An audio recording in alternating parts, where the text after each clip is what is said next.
Y aquellos que están en casa, ahí en Zoom, sigan sentados, no se preocupen, sigan sentados ahí, cómodos, cómodos, pero no dejando de estar atentos a la palabra en esta mañana.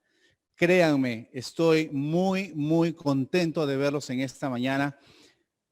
Hay que ser honestos, hay que ser sinceros. Si bien es cierto, esto será por este domingo, de ahí volveremos a retomar nuestros cultos presenciales después del domingo 4 de abril. Pero esto va a ser continuo. Así que demos gracias a Dios que nos da esta oportunidad de estar aquí en esta mañana. Amén.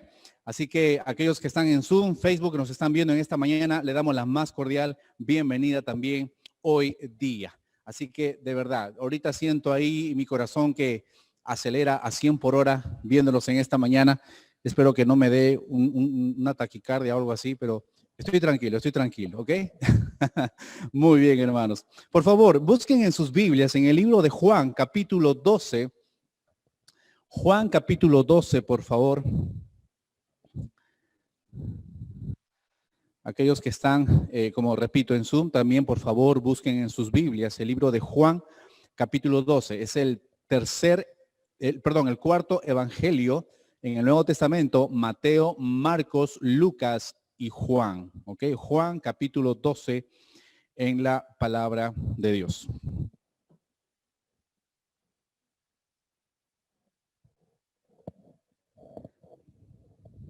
Muy bien, acompáñame en la lectura, por favor, desde el versículo 12 al versículo 26.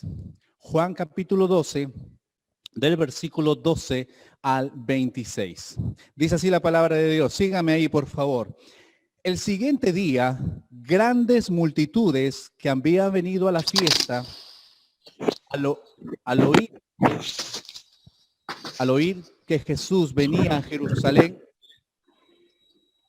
tomaron ramas de palmera y salieron a recibirle y clamaban: Hosana, bendito el que viene en el nombre del Señor, el Rey de Israel.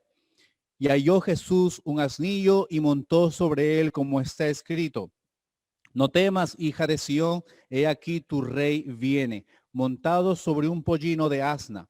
Estas cosas no las entendieron sus discípulos al principio, pero cuando Jesús fue glorificado, entonces se acordaron de que estas cosas estaban escritas acerca de él y de que se las habían hecho. Y daba testimonio a la gente que estaba con él cuando llamó a Lázaro del sepulcro y le resucitó de los muertos. Por lo cual también había venido la gente a recibirle, porque había oído que él había hecho esta señal. Pero los fariseos dijeron entre sí: ¿ya veis que no conseguís nada? Mirad, el mundo se va tras él.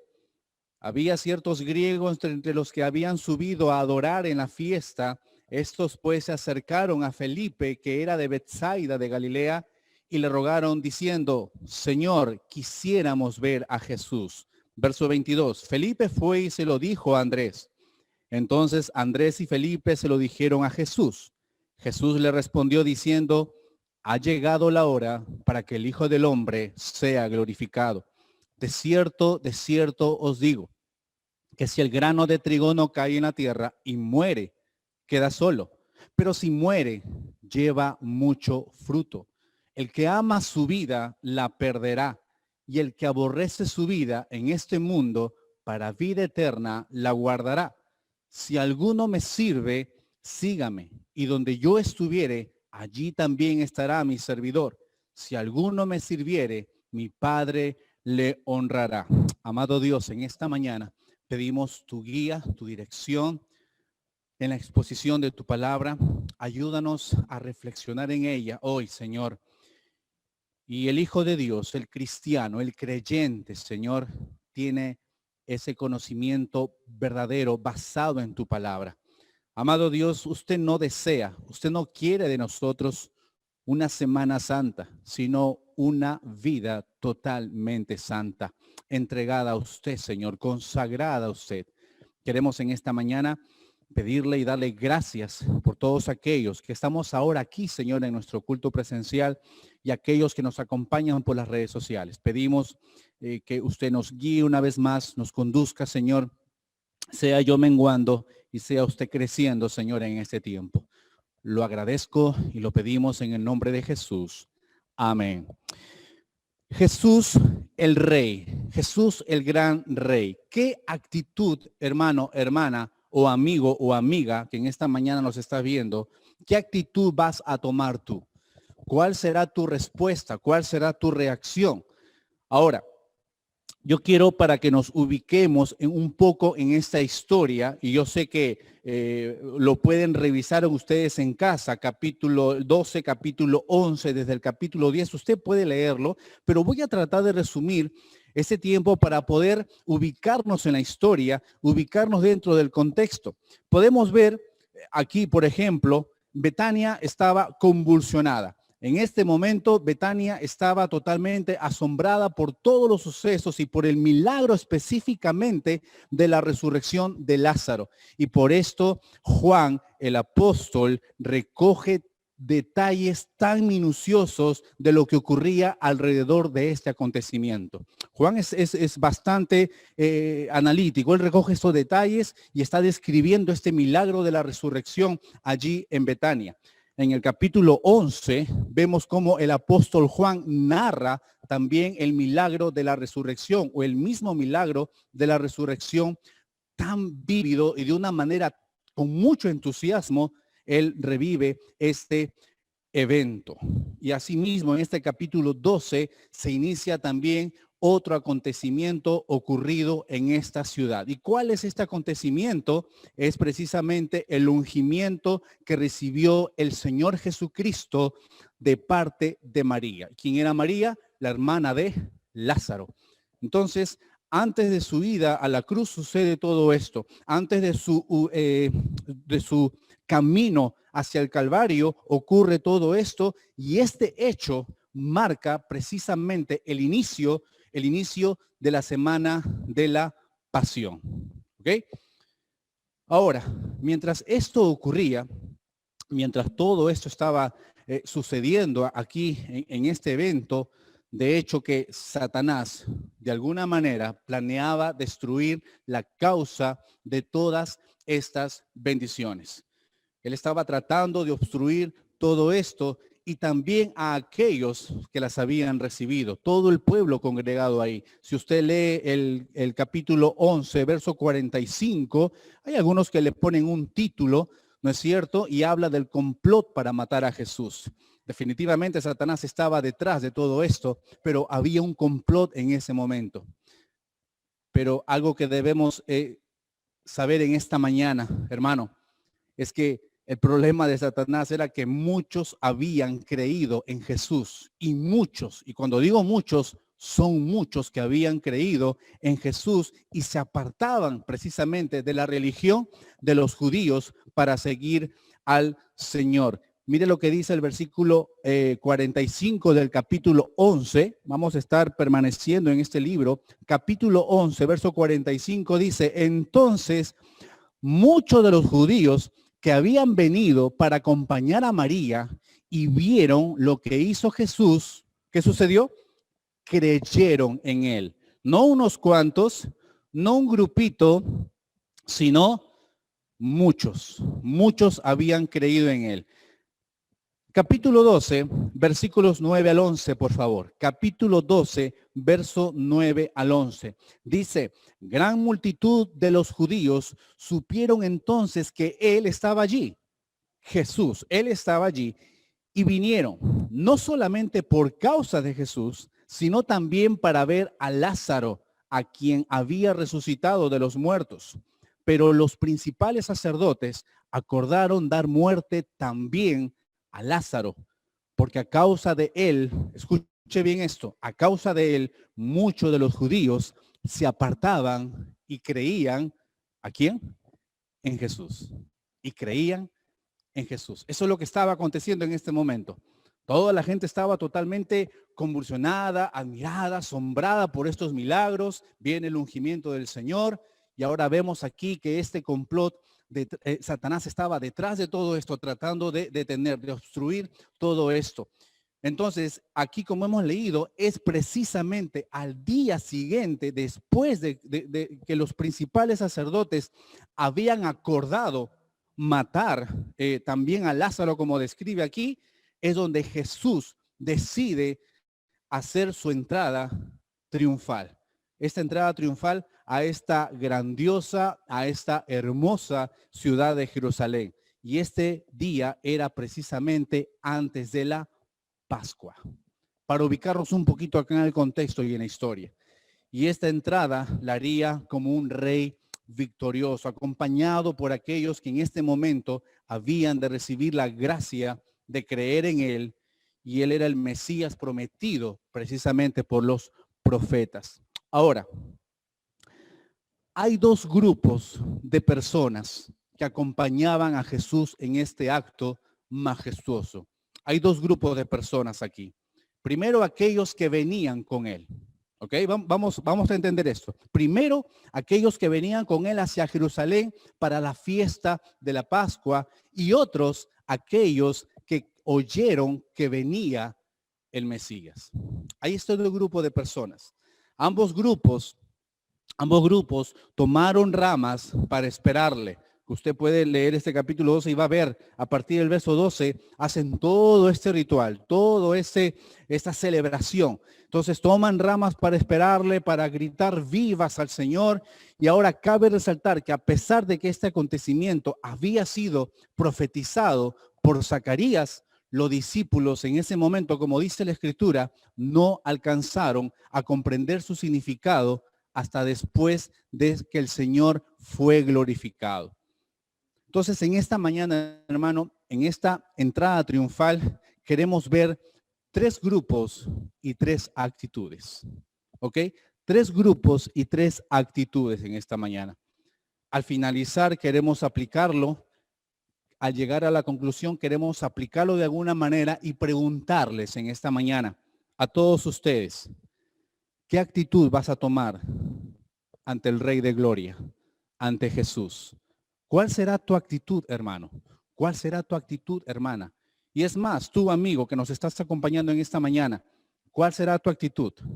Vas a tener que romper esquemas, vas a tener que romper tradiciones de que Semana Santa antes era perdición, de que antes Semana Santa de repente era darte un relajo. Ahora tenemos que reflexionar realmente de lo que es Semana Santa. Y tenemos que pensar solamente en la actitud, en la reacción, en la decisión que tomaremos ante el Rey de Gloria.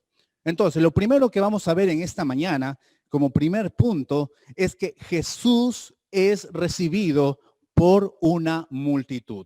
Versículo 12 empieza diciendo, el siguiente día, grandes multitudes. Grandes multitudes. Esté atento con esa frase, con esa expresión, por favor. Ahora, ¿quién era esta multitud que le acompañaba a Jesús? Juan es muy claro, muy específico. Él dice que grandes multitudes le acompañaban en ese momento. Ahora, Juan describe a la multitud que salía de la ciudad como lo que se interpreta o como podemos también entenderlo como muchas personas o un gran número de personas. Comentaristas, estudiosos de la Biblia, se calcula, y sin exagerar, que acá había más o menos más de 1 millón de personas. Tranquilamente, acá había más de 1 millón de personas. ¿Puede imaginarse eso, hermano? Eran más de 1 millón de personas que estaban en este lugar, y así Juan lo describe. Grandes multitudes estaban ahí. Por eso el texto, versículo 12, dice así, Juan 12:12, el siguiente día, grandes multitudes que habían venido a la fiesta al oír que Jesús venía a Jerusalén. Grandes multitudes. Esta expresión es también usada de una forma, ¿cómo llamarle? Idiomática, para referirse a gente común, a gente del pueblo. En otras palabras, este pasaje sugiere la idea de gran cantidad de personas, innumerables personas. Tanto así que el verso 19 dice, pero los fariseos dijeron entre sí, ¿ya veis que nada conseguís? o que no conseguís nada, mirad, el mundo se va tras de él. Es interesante el uso de esta hipérbole para dar a entender que eran grandes multitudes las que estaban siguiendo a Jesús. Miren, el mundo se va atrás de él. Entonces vemos aquí esta multitud, tratando de describir a esta multitud. ¿Quién era esta multitud? Ahora, ¿cuál era la impresión de Jesús para la multitud? ¿Cuál era la impresión de él para ellos en este momento? La llegada de Jesús a Jerusalén es la imagen de un rey victorioso llegando a la ciudad de paz. Las palmeras eran un símbolo de fuerza, de triunfo, de belleza, de gozo, de salvación. Era un símbolo de gloria y alegría. Y esta alegría se sentía precisamente entre los habitantes y visitantes de Jerusalén en este día de gloria. Hermano, ¿puede imaginar ese momento? ¿Puede imaginar ese acontecimiento hace un poco más de 2000 años? Esta costumbre de llevar palmas para recibir a los conquistadores, y es aquí donde vamos a referirnos un poquito a la historia también, esta costumbre de llevar las palmas y todo ello, era para recibir a los conquistadores, que era una señal inclusive de homenaje, era una señal de homenaje triunfal para uno que había logrado la victoria, o un rey que regresaba en victoria de la guerra. De esta manera se usaban estas palmas y daba a entender todo ello. Además, cabe destacar también que a pesar de que hoy en día, y usted puede darse cuenta del uso que le damos a estos animalitos, algunos domésticos, por ejemplo, en este caso, un burrito o un asna, ¿no es cierto? A pesar de que hoy en día los pollinos de asno no son un símbolo de honor como los caballos, por ejemplo, ¿no? En la época de Jesús eran considerados como animales muy nobles. Estos animalitos eran considerados de esa manera, muy, muy nobles. Si un rey, por ejemplo, venía a la ciudad en son de guerra, ¿qué era lo que pasaba? Lo hacía montado en un caballo. Si este personaje venía montado en un caballo, era símbolo y era una muestra de guerra. Pero si lo hacía en son de paz, ¿qué es lo que pasaba? Montaba un asno. Podemos notar que la entrada de Jesús en este momento fue en son de paz. Fue en son de paz. Si comparamos esta entrada a Jerusalén con la que narra el apóstol Juan, por ejemplo, en Apocalipsis, y quiero que usted marque un momento Juan capítulo 12 y diríjase un momento, por favor, a Apocalipsis capítulo 19. Apocalipsis capítulo 19, por favor, y vamos a ver esta gran diferencia.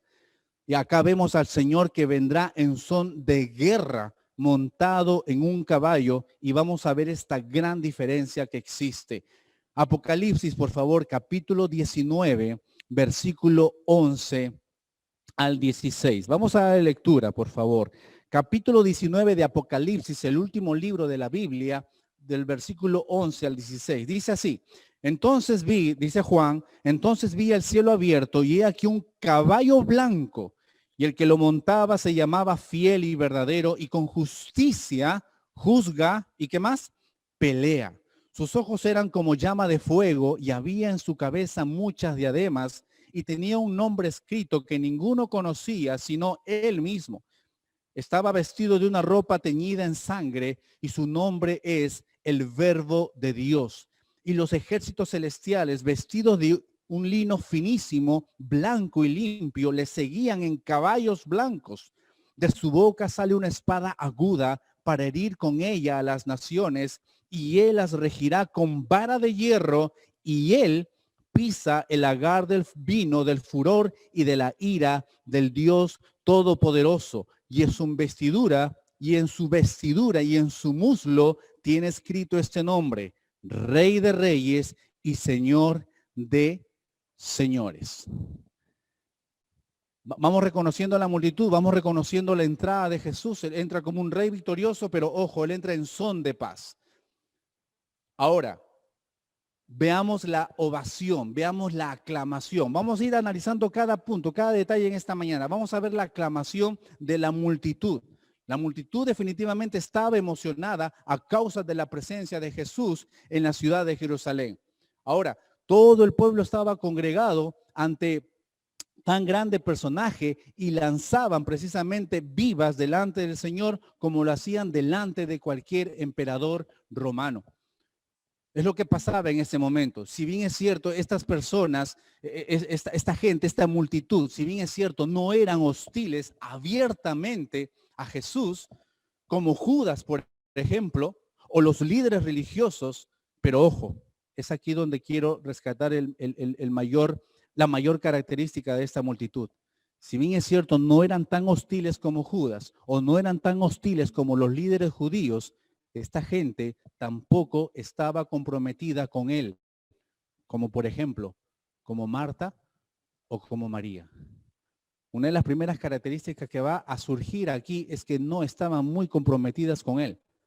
Y vamos a seguir viéndolo. Para ellos, prácticamente lo que buscaban en ese momento eran emociones, seguían la última sensación.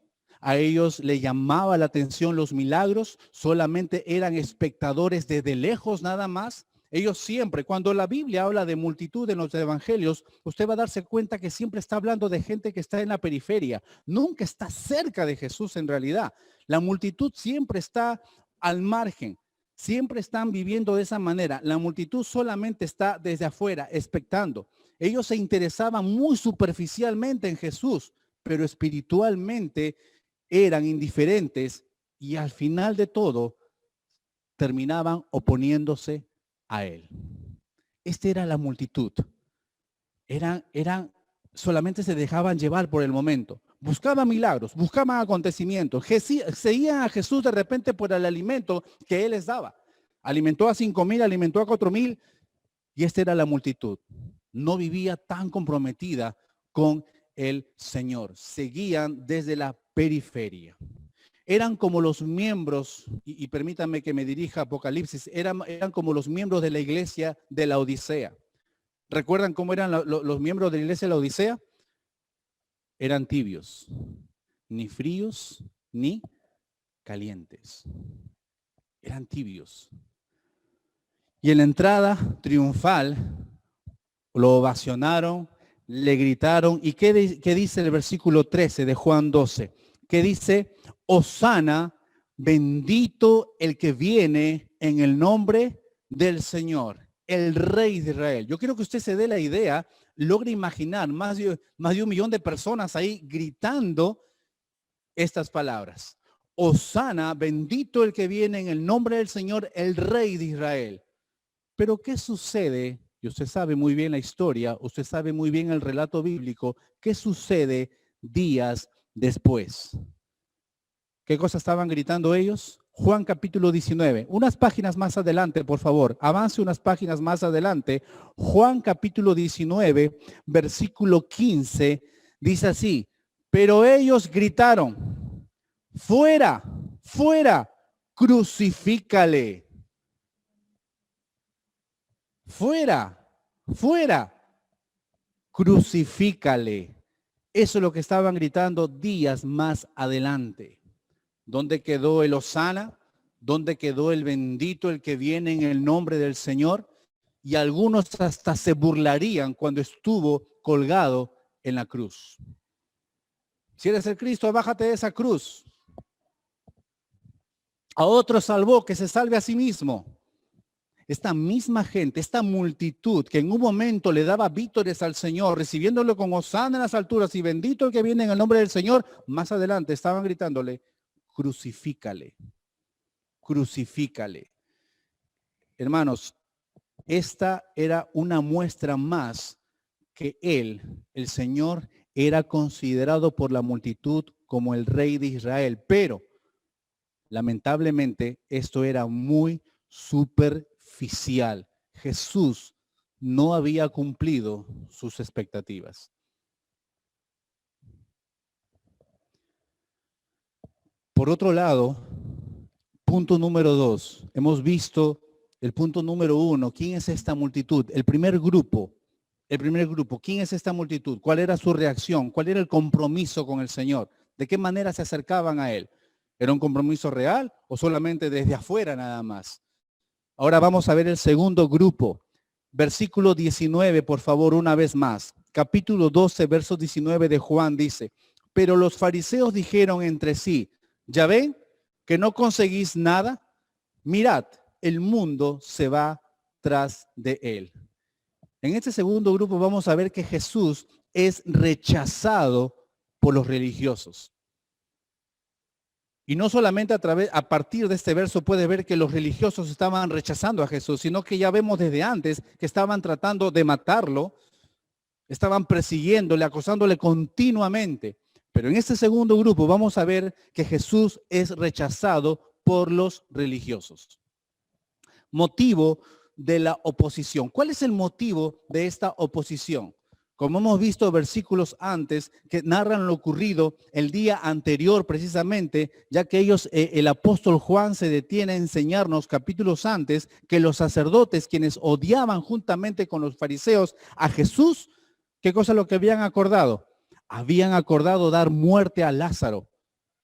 Además también de su plan de exterminar a Jesús. Y la razón primordial, hermanos, la razón primordial es la que vamos a ver en el verso 11. Capítulo 12, verso 11 dice, porque a causa de él, es decir, hablando de Lázaro, muchos de los judíos se apartaban y creían a Jesús. Este era el principal motivo del rechazo de los líderes religiosos. Jesús había resucitado a Lázaro y esta gente veía cómo los judíos, la gente se iba tras Jesús. Y este es el principal motivo por el cual ellos estaban rechazándolo. Ahora, está claro que todo, hermano, todo lo que se oponía al judaísmo o amenazaba a su tradición o a su religiosidad, tenía que ser quitado de en medio de inmediato. Cualquier cosa que se cruzara en sus caminos, cualquier cosa que iba a obstruir sus planes, tenía que ser quitado de inmediato. Y para esto estaban los sacerdotes, estaban los fariseos, estaban los saduceos, los escribas y cualquier otra secta judía, cualquiera de ellas, para eliminar cualquier oposición que se hiciera a su religión. Permítame compartirles algo, un pequeño extracto que saqué de un libro. Dice, cabe mencionar que dentro de estos líderes estaban también los saduceos. ¿Quiénes eran los saduceos?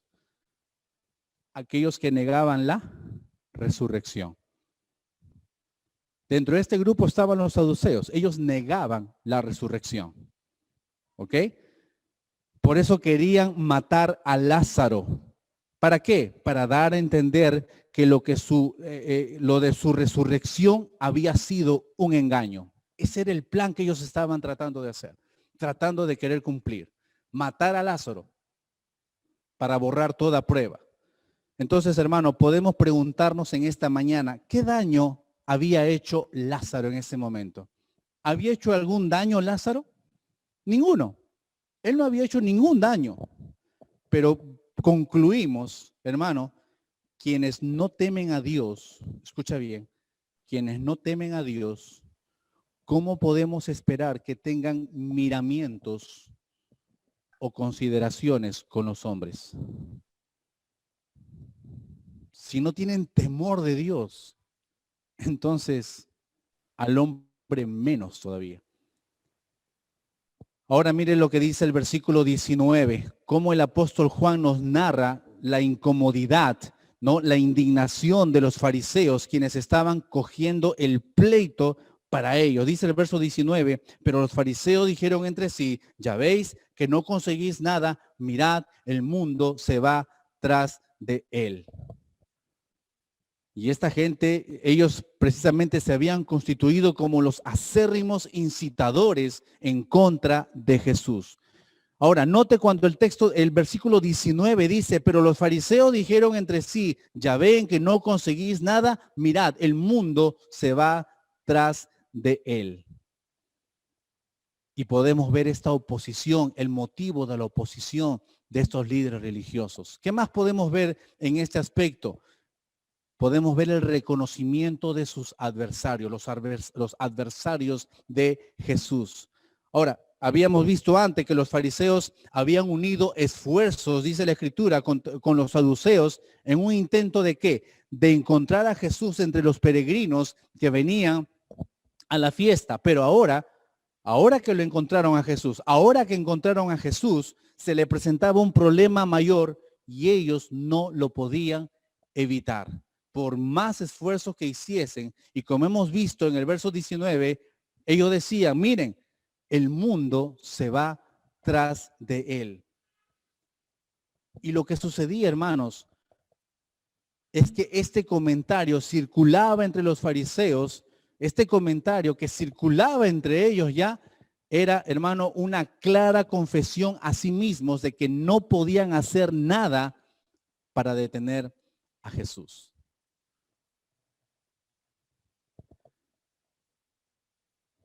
Y si uno retrocede un poco más, vemos que en todas las Pascuas anteriores, aunque no habían podido matarlo, porque ese era el propósito de ellos, de matar a Jesús, por lo menos habían logrado influenciar en la gente para ponerlo en contra de él.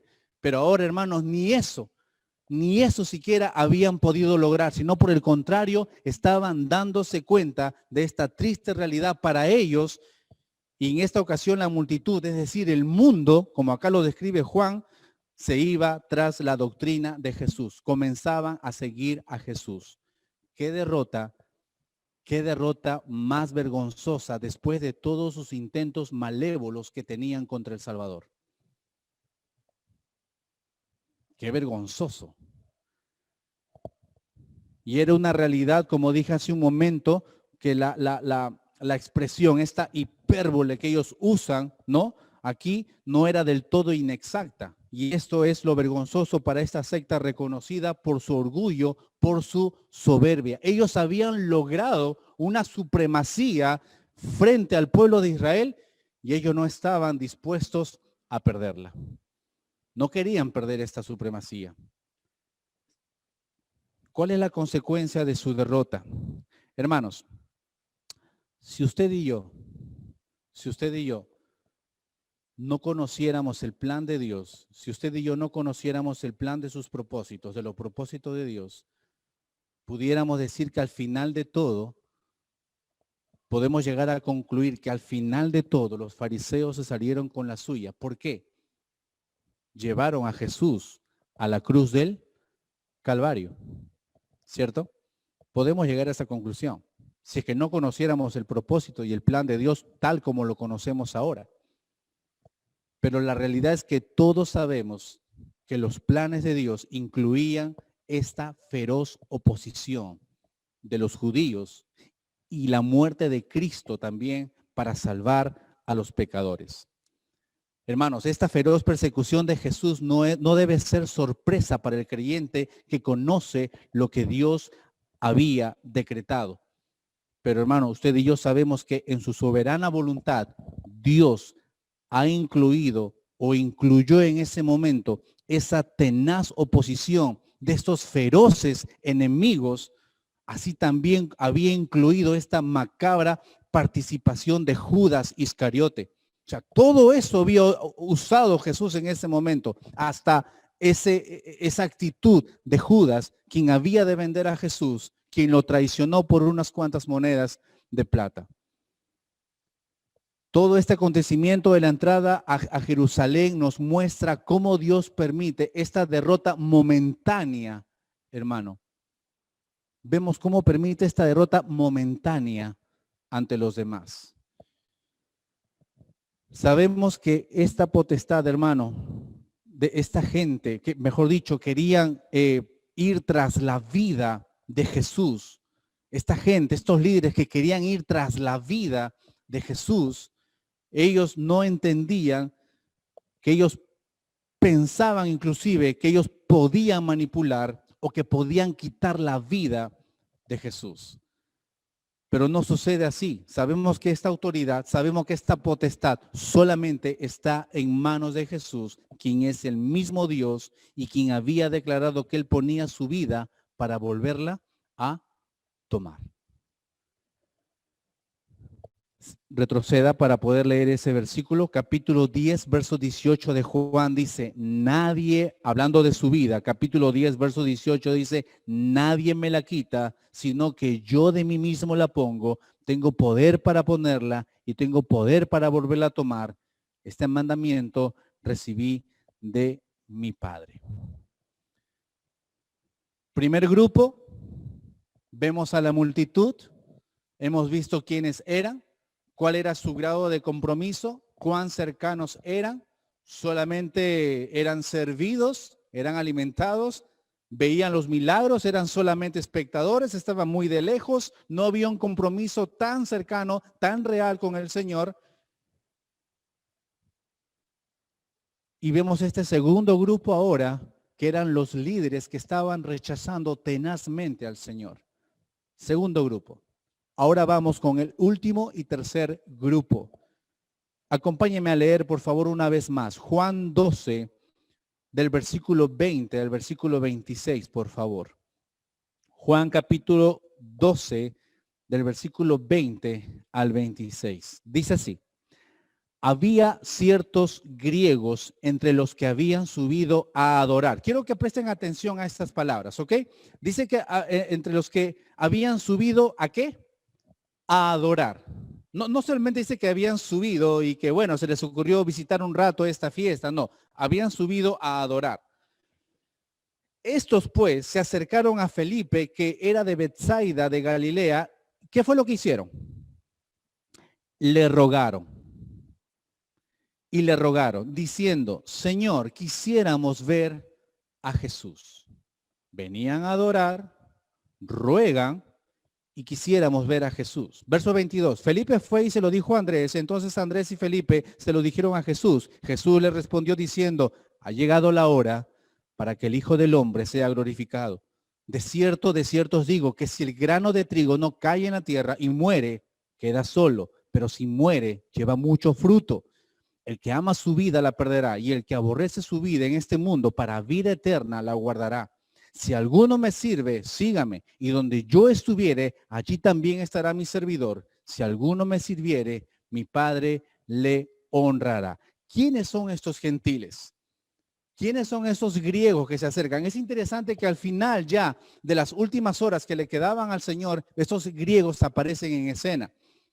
¿Quiénes eran ellos? El texto se ocupa precisamente de identificar a un grupo de gentiles que estaban interesados en Jesús. Ellos querían hablar con él, querían reunirse con él, querían conocer a Jesús y evidentemente habían oído de la fama de Jesús. Eso era de seguro que habían oído la fama de Jesús y querían hablar con él, querían conocerle en ese momento. Por eso vemos que Juan nos dice en el versículo 20, había ciertos griegos entre los que habían subido a adorar a la fiesta. Sabemos que todo aquel, para entender un poquito más el contexto de estos griegos, quiénes eran estas personas, y sabemos que todo aquel que no era judío era considerado ¿qué? Gentil. Era considerado gentil. Y aunque en este caso los gentiles a quienes se hace referencia aquí en este verso eran griegos de una identidad muy difícil de averiguar o de investigar, podemos asumir que eran ¿qué? Prosélitos. Que eran prosélitos gentiles convertidos al judaísmo que tenían la intención de conocer a Jesús o por lo menos eran temerosos de Dios. Por lo menos estos griegos eran temerosos de Dios. Algunos comentaristas, y es bueno a veces referirse también a ellos, pero algunos comentaristas creen que eran gentiles que vivían en Galilea y que habían subido a adorar a Jerusalén. De todas maneras, en este caso no es tan importante saber la identidad exacta de estos griegos. Lo importante es que eran gentiles, escuche bien esto, eran gentiles que tenían temor de Dios y que buscaban saber de Jesús. Esto es lo que vamos a resaltar en este último punto. Ahora, a diferencia de los judíos, no, estos griegos, a diferencia de los judíos que sí tenían un conocimiento amplio, tenían un conocimiento vasto de las escrituras para haber recibido al Mesías prometido, estos gentiles que tal vez no tenían un conocimiento tan exacto de estas profecías, ellos buscaban diligentemente a Jesús. Ellos buscaban de una manera diligente a Jesús. Y esta porción, hermano, de la narración de Juan es un preámbulo de lo que había de ocurrir cuando Jesús fuese llevado a los cielos y naciera la iglesia. Como fruto de su promesa y por el rechazo de su pueblo a la gracia de Dios. A lo suyo vino y los suyos no le recibieron. Pero mira, estos gentiles tenían esa intención de conocer a Jesús, de saber quién era Jesús y querían reunirse con él. Y Jesús mismo en Juan 10:16, por favor permítame, 10:16, él había hablado de estas ovejas que no eran del redil de Israel, a la cual era necesario atraer. Juan 10, versículo 16, dice, también tengo otras ovejas que no son de este redil. Aquellas también debo traer y oirán mi voz y habrá un rebaño y un pastor. ¿Cuál era la intención de estos griegos? Como hemos visto en el punto anterior, aquí la intención de ellos era adorar a Dios en la fiesta de la Pascua. Ellos querían conocer a Jesús. Ellos habían oído hablar de Jesús. Y eso se expresa en el versículo 21. Estos pues se acercaron a Felipe, que era de Betsaida, de Galilea, y le rogaron diciendo, Señor, quisiéramos conocer a Jesús. Ahora, es interesante ver que los griegos se acercaron a este discípulo, a Felipe. Felipe es bien analítico, ¿no es cierto? Él todo lo examinaba y podía ser tal vez el más receptivo de todos los discípulos para los extranjeros, y de ahí que los griegos vienen a él. Algunos comentaristas dicen que estos griegos habían visto pasar por ahí a Felipe y lo llaman. Pero estos griegos, a quienes vieron primero, es precisamente a Felipe. Felipe se dirige a Andrés, el cual se había caracterizado por traer personas a Jesús. Acordémonos un poquito de Andrés, lo dice en el capítulo 2 de Juan, y es el que junto a Felipe da la noticia a Jesús de que esos gentiles le buscaban. Y aquí vemos cuando Juan nos dice en el verso 22, Felipe fue y se lo dijo a Andrés, entonces Andrés y Felipe se lo dijeron a Jesús. Hermanos, la intención de estos gentiles, la intención de ellos es de alguna manera aprobada por la soberanía de Dios. Y aquí vemos cómo Dios comienza a abrir de una manera amplia su plan hacia el pueblo gentil. Y esto luego todavía de la conversión de la mujer samaritana. ¿Cuál es la gran enseñanza de Jesús? ¿Qué podemos sacar de todo esto al final? Mire lo que dice el versículo 23. Verso 23. Jesús le respondió diciendo, ha llegado la hora para que el Hijo del Hombre sea glorificado. Jesús le respondió diciendo, ha llegado la hora para que el Hijo del Hombre sea glorificado. Hermano, aquí vemos la esencia de su declaración. Se basaba esta declaración en el hecho de que la cruz tenía que venir antes de que los gentiles vinieran a ser parte del redil del Señor. En otras palabras, hermanos, Cristo era el Cordero que abría esta puerta. Él habría de morir por el mundo, dice Juan 1:29. Ahí el Cordero de Dios que quita el pecado del mundo. Y esto daría oportunidad a todos, aunque con su sangre solamente, hermano, esto sería efectivo en aquellos que iban a creer en él. Por eso digo que esto es interesante, que los griegos al final de todo este evento, ellos se acerquen en ese momento. Y es probable de que Jesús se haya reunido con los griegos, dicen los comentaristas, en el patio de los gentiles, al pasar hacia el lugar de la adoración de los judíos. Y aquí vemos, hermano, que a pesar de que la mayor parte del ministerio de Cristo estaba limitado a Israel, es curioso ver el deseo de los gentiles de reconocerle como rey. Tanto en el momento, acuérdense, de su nacimiento con los magos de Oriente, como en el momento en que se disponía a la muerte. Es muy interesante esto, pero ellos querían conocer a Jesús. Ellos rogaban poder conversar con él. Y ahora nuestro Señor, desde el versículo 24 al 26, plantea las demandas para aquellos que querían ser sus discípulos. Mira lo que dice el versículo 24 al 26. De cierto os digo, que si el grano de trigo no cae en la tierra y muere, queda solo. Pero si muere, lleva mucho fruto. El que ama su vida la perderá, y el que aborrece su vida en este mundo, para vida eterna la guardará.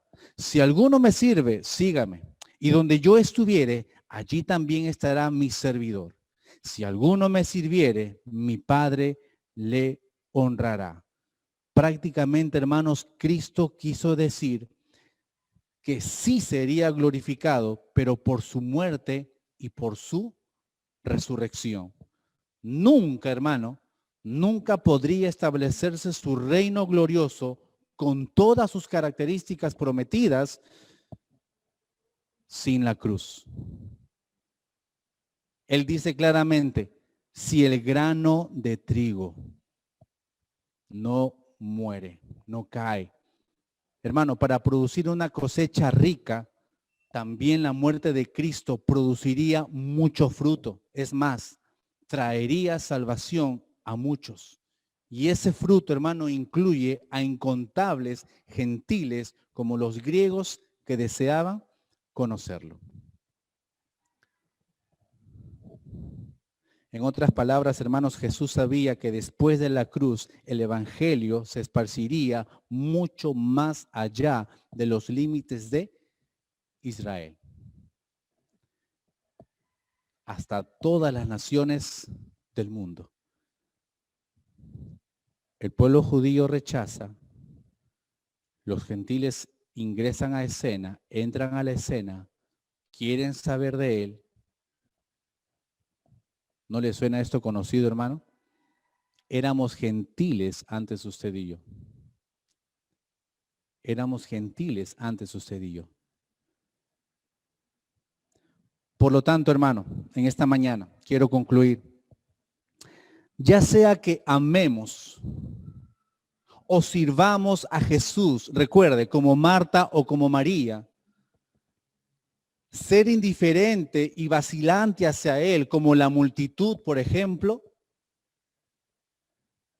o de repente odiarlo u oponerse a Jesús como Judas y los líderes religiosos, ya sea todo eso, hermano, o todo el mundo, escuche bien, de todos modos, de alguna manera, el mundo asume una posición en algún punto.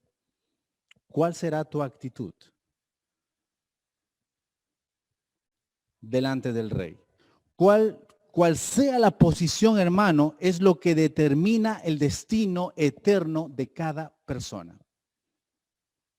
Cualquiera que sea. La Biblia dice que en ningún otro hay salvación porque no hay otro nombre bajo el cielo dado a los hombres en que podamos ser salvos.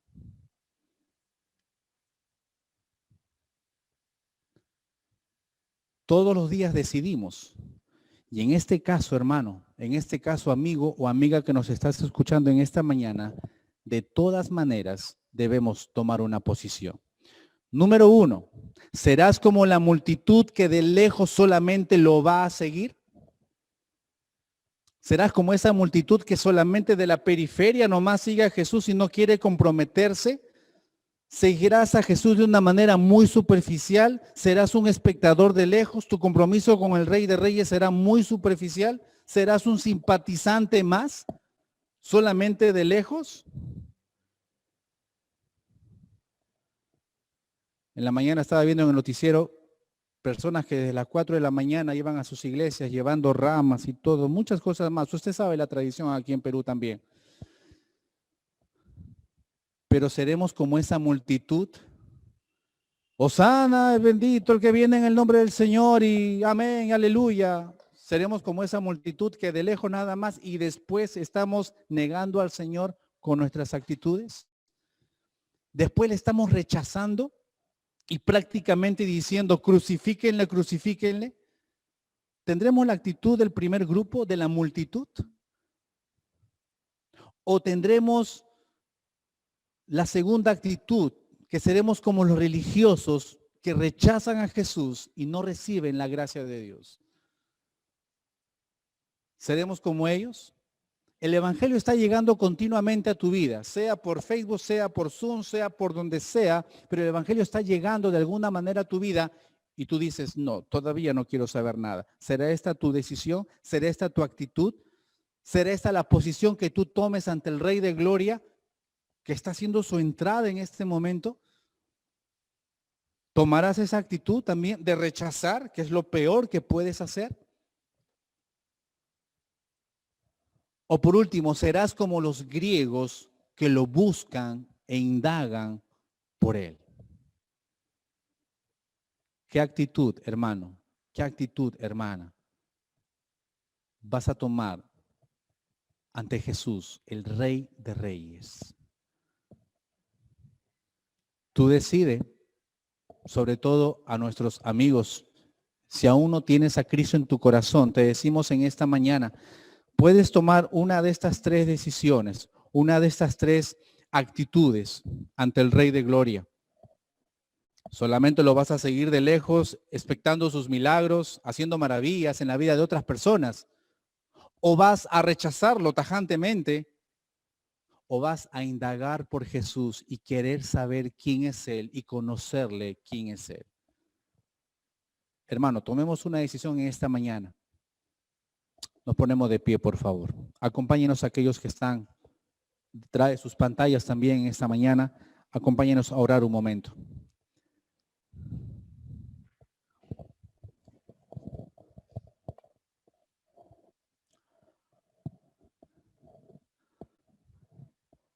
Inclina tu rostro ahí donde estás, hermano, hermana, y desde ya te voy diciendo algo.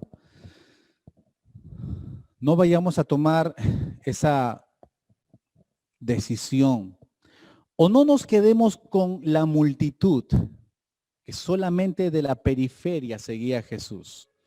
De lejos nomás voy a ver al Señor, de lejos nomás voy a ver cómo obra en otras personas, de lejos nomás voy a ver cómo obra en familias, de lejos nomás voy a ver cómo Dios recupera y restaura hogares, de lejos nomás voy a ver esto y no me voy a acercar mucho a Jesús.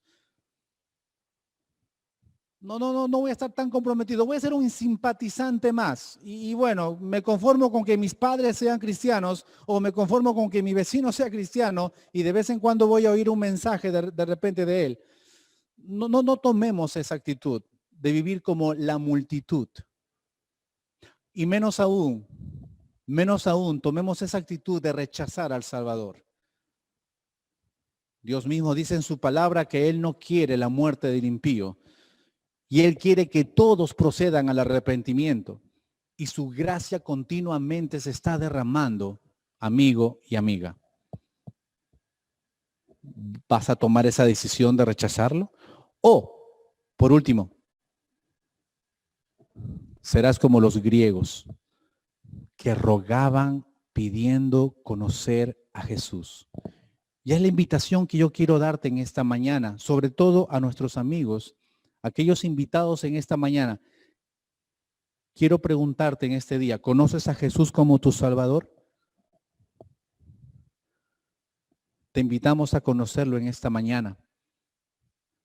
Semana Santa no es sinónimo de todo lo que el mundo te puede ofrecer. Semana Santa, de acuerdo a la Biblia, es Jesús entrando a esta hermosa ciudad, pero Él lo quiere hacer también a tu corazón. ¿Por qué no vienes a los pies del Señor en esta mañana y ahí donde estás, tú puedes hacer esta oración. Y permíteme guiarte en esta mañana y vamos terminando con ello. Si tú quieres conocer a Jesús en tu vida, en tu corazón, yo te invito a que hagas esta oración.